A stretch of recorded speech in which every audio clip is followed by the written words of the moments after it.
Hey everyone, excited to be back for this week's edition of Frequently Asked Questions for Commercial Real Estate. In today's video, I thought I'd do something a little bit different. So recently I saw several videos from different real estate professionals that have been in the industry that have gotten out and that were kind of bashing on the brokerage business. And so what I thought I'd do is create a video explaining 5 reasons not to get into the commercial real estate industry.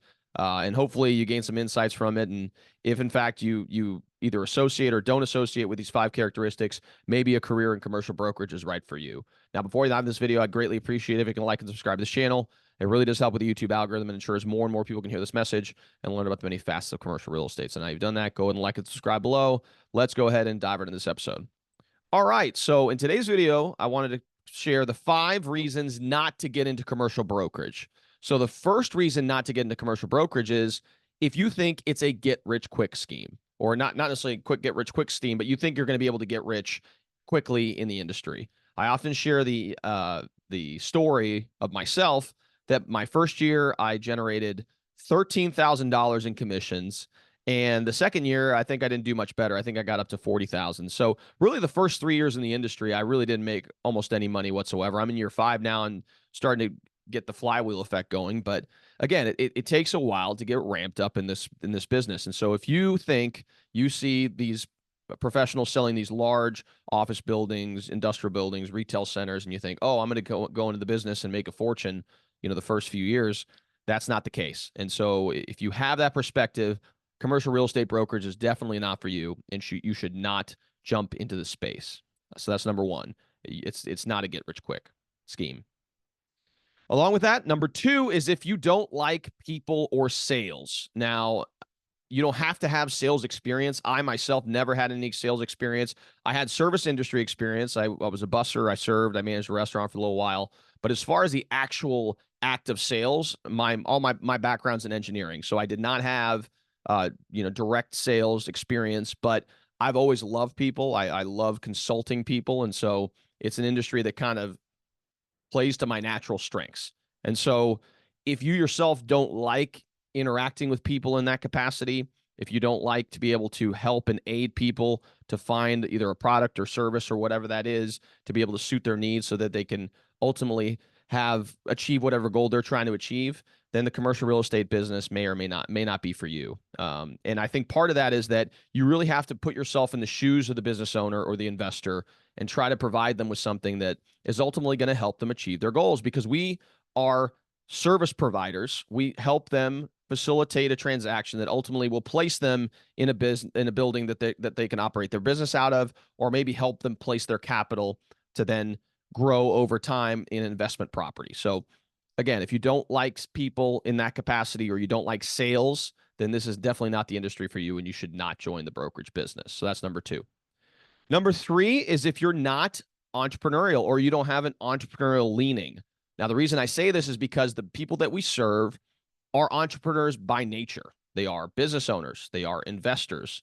They are people who are looking to start a business, right? They may or may not have a ton of entrepreneurial experience, but you're working sometimes with startups, and they're trying to manifest their destiny through pursuing a business to be able to change the dynamic of their families. And so being able to have that mindset and understand how entrepreneurs think is only going to benefit you in the industry. And if you don't have that capacity, or you really don't even want to pursue, you don't have an interest in learning that mindset, again, the brokerage business is not for you, because I don't think that you can properly serve your clientele if you yourself don't have an entrepreneurial leaning at a minimum. And if you have some entrepreneurial experience, whether you had businesses when you were younger, or had some other experience in industry, then I definitely don't think the brokerage business is for you, and you should consider other avenues in your career. So that's number 3, is if you don't have an entrepreneurial leaning, or you yourself have not been entrepreneurial in the past. Number 4 is if you want this to be a part-time business. I am of the mindset that you cannot be successful in the business as a part-time agent. I'm also of the mindset, which may be an unpopular opinion, that it's not good to dabble in both residential and commercial. There are residential agents out there. That's, the terminology. There are some that operate at a very high level. I will wager to say that there are few and far between. If you really look at the industry, those who focus on one thing for a long period of time are oftentimes the people who have the most success in the business. It's Gary Keller's the one thing model. So I'm of the mindset that if you're kind of double dipping in two industries, whether that's you have your W-2 job and then you do commercial real estate on the side, or maybe you operate in the residential and commercial space, I think it's going to take you a lot longer to get up and running. And in reality, oftentimes it's not going to be you're not going to be able to reach the heights that you will ultimately want to achieve. So if you want this to be a part-time profession for you, I don't think you should join the commercial real estate business, and you should look at other avenues to be able to generate income because it's just not a good business for you to be in. So that's number 4. And then number 5, if you're not interested in continuous improvement, like other industries, there's always new things you have to learn. In particular, as if you're operating on the business from the business owner's perspective, and even in the investing perspective, there's new city regulations, state, federal. There's different programs out there that could benefit your clients from manufacturing, state incentives, zoning laws. You name the different nuances of the commercial real estate business. These are the types of things you have to be continuously learning about. The financial analysis piece. I'm affiliated with a CCIM Institute, and I got my CCIM designation.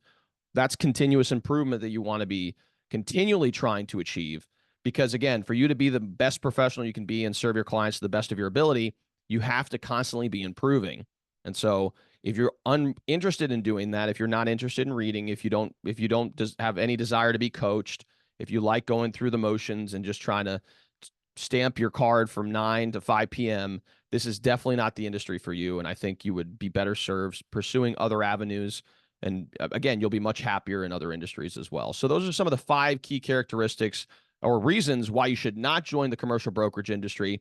I'd love to hear your insights about the other reasons maybe you shouldn't join if you have certain ideologies.